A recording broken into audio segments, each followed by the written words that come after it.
People who watch security cameras for a living. What creepy things have you tried to forget? I used to do asset protection for a Walmart in a very heroin-addicted area. The creepiest thing was seeing how fast someone would go from completely normal to absolutely out of it in the span of a year because of the drug. You could build a timeline of their demise through CCTV pictures and video. One man in particular really stood out to me. The first time I apprehended him, he was very polite and intelligent, just stealing to get his fix. A year later, and the fourth time I caught him, he was basically a shell of a man. He tried running from me and I looked him right in the eyes and said, "I know you, Gary, last name. Please don't run." The look on his face of someone knowing him who he couldn't even remember will always stay with me. I investigated internal loss for Target, and one time, as I was walking a lady, who stole thousands of dollars worth of stuff, out in handcuffs with the police, she turned to me and said, "Thanks for being so nice to me." I will never forget that. Out of every submission so far, this one really has gripped me the most. Was watching CCTV footage of a parking deck, and on the 9th level there's this guy sitting in the middle of the deck, banging his head on one of the pillars. All of a sudden the guy just stops, and runs to the edge. Without stopping or jumping, he flings himself over the edge. I immediately called dispatch and told them what had happened. A few days later I was offered counseling for those events. I'm glad you were. A lad I grew up with worked security at a large shopping mall. Security get radioed to a jumper. He is first on scene, blood everywhere, body in a complete state. After emergency services left the scene, they washed down the bus access road and he was ordered back to work. He wasn't offered counseling or a day off to gather his thoughts. I hope you're doing better now. Whereabouts was this? Sounds similar to one near me a while ago. Guy jumped from shopping center car park onto a bus way below. To make it worse, it was just as school was finishing, and around the corner from my school, he was a few feet from one of the buses filled with school kids. Just outside Cambridge, UK. This was a few years back. Since then they've installed suicide prevention fences. Not the same then, which sort of makes it worse. Both were a few years ago, and there's suicide prevention fences on the top of the car park now too though. Mostly lots of X.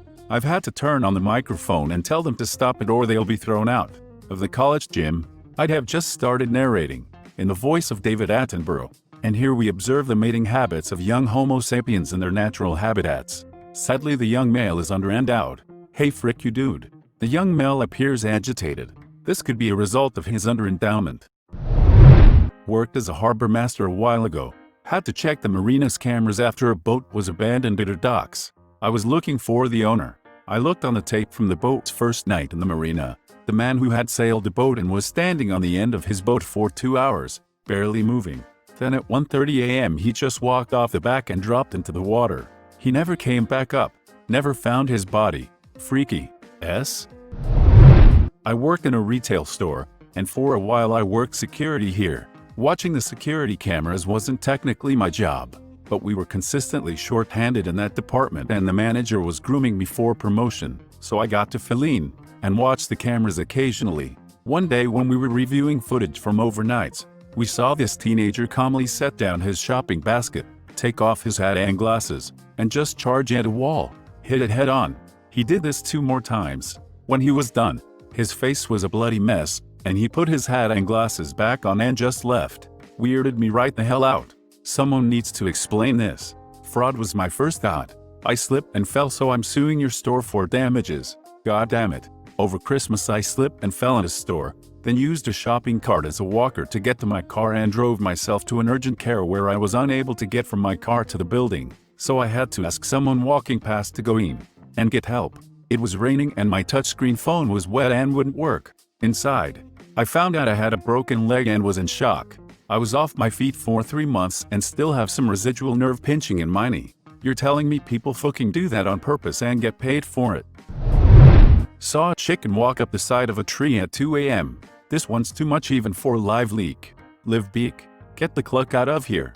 Hope you're okay, man. Not security cameras per se, but I had a SOC-type job monitoring corporate internet usage. We had an image inspector watching people's web traffic, and it would throw up questionable images that someone on the network downloaded onto the big SOC screen. Being a medical-related company, there were a lot of breast cancer-type traffic that would throw off the PIN detectors, which is why we watched in real-ish time. One time I was sitting at the desk overnight. Nobody should have been working, and suddenly the sock screen turned into a wall of graphic child porn. Some genius took his laptop home, VPN'd into work, and started browsing so as to avoid being caught by his eyes. He's in prison now. This incident is a large part of why I no longer do that kind of work, or corporate forensics. They make it sound like it's all catching hackers and espionage, but in reality, it's mostly looking at other people's porn. I used to work loss prevention for a big box store. We had a lady get arrested for public indecency and I was asked to investigate. I had to follow her backwards from the point of arrest and it was a trip to say the least. She arrived at the store swerving and nearly hitting several cars. She entered the store with 2 young children, both of whom are mentally handicapped. That lady literally dragged those kids around the store, slapping them and tugging at their ears, collars if they didn't obey.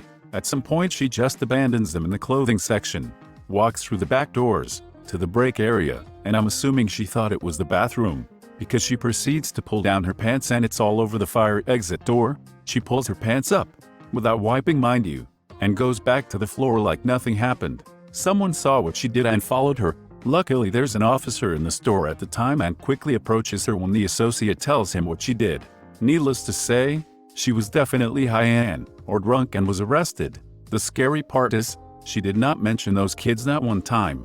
It wasn't until I reviewed the tape that I saw they were just still waiting by the shopping cart, completely oblivious and afraid to move. Child Services was later called and I still think about those kids often. Breaks my heart to think about the bullet those kids must still be going through. Big box store. For some reason, even though you didn't mention the store, the entire time I was reading this I was imagining a Walmart. I do not envy LP people that have to check the security cameras at Walmart, because I feel like this isn't the worst kind of stuff they could see. I imagined Walmart as well.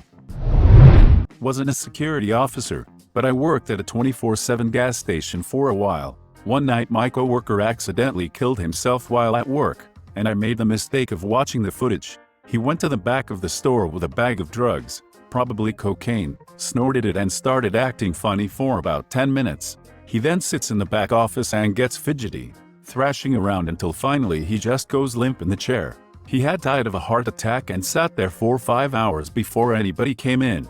Thought the absence of an employee was strange, and called the cops. It was really weird seeing people come in and act all pissy for the lack of service. They'd just leave thinking someone was lazy, but nah, dude was dead. As someone who used to work at an all-night convenience store, I used to hang out in the back all the time, and there were definitely times I missed people on the cameras waiting for me to come sell them cigarettes. I always came out eventually, but still, it's understandable for folks to assume someone's just being lazy. I used to do IT support for a charity that supplied housing and support for homeless people. A large proportion also had mental health issues, so there were a fair amount of interesting events that happened. Being in it, I avoided experiencing most of it firsthand, though I was threatened with being stabbed on about my 3rd day. Anyway, I come in one Monday, and there's an email labeled urgent, saying there was an incident at the stairwell of one of the properties on Sunday night, and could I pull the relevant CCTV footage and put it on a DVD. I had to do this fairly frequently. I skipped through the footage, find the incident, usually a fight or blatant drug dealing, and burn it to DVD for the police. The email never mentioned what the incident was, so I skipped through the footage and watch as a clearly very agitated man ties a rope around a stair rail at the top of the stairs, then his neck, looks over the rail and then just casually tips forward over it. The rope flipped him round, and he dangled there twitching for far too long, before he just stopped. So yeah, that was a fun Monday. They really should have warned you. That's a hell of a thing to just expect someone to watch and record. Warning, we had an incident involving someone who was hung. Still wasn't expecting what was on the video. Urgent. Hanged. IT. Wow. They couldn't even warn you. I hope you left shortly thereafter. Was a security coordinator for a large electric company and had access to like 80+ facilities CCTV infrastructures. Was doing maintenance check on some random train station at like 3 a.m. Panned a camera as far to the right as possible to check that it was functioning, and this dude was on all fours eating a deer in the middle of the tracks. Watched him for like 10 minutes and went to get the other guy on shift. When I came back, the dude was gone, rewounded, and the dude stopped munching on the carcass, wiped the gore off his face, and walked into the woods like he didn't have a care in the world. Thank you all for the gold and silver smiley face. Read all the comments, most asked questions and answers that I noticed. Where did this happen? Iowa, why did you just stand there like a dumbass? Was late at night at the middle of a long shift. Also didn't really process what the frick was happening. Kind of forgot I had someone else in the office that could come over and see what the frick was going on. What was he wearing? Was kinda hard to tell, as the CCTV was basically filming at the end of its effective view. Looked like he was wearing some kinda heavy outerwear, like something you would work outside in the winter with. It was late fall, so nights would dip into the 30s. Pixar, it didn't happen. Part of the job was a very restrictive NDA, as in you can't bring any sort of recording out of the facility. I wasn't even allowed to bring a notepad with my nightly notes out of the office. Plus, this was before most people had decent cameras on their phones. We still were using film cameras to do most documentation. He's just on a hardcore paleo diet. Nothing to see here. He was wearing a tattered Rogue t-shirt at the time of incident. Thanks for watching. If you enjoyed the video, please smash the like button and leave a comment which story you liked the most. Subscribe and hit the bell notification for updates on our latest videos. And don't forget to check the links in the description box for more awesome content.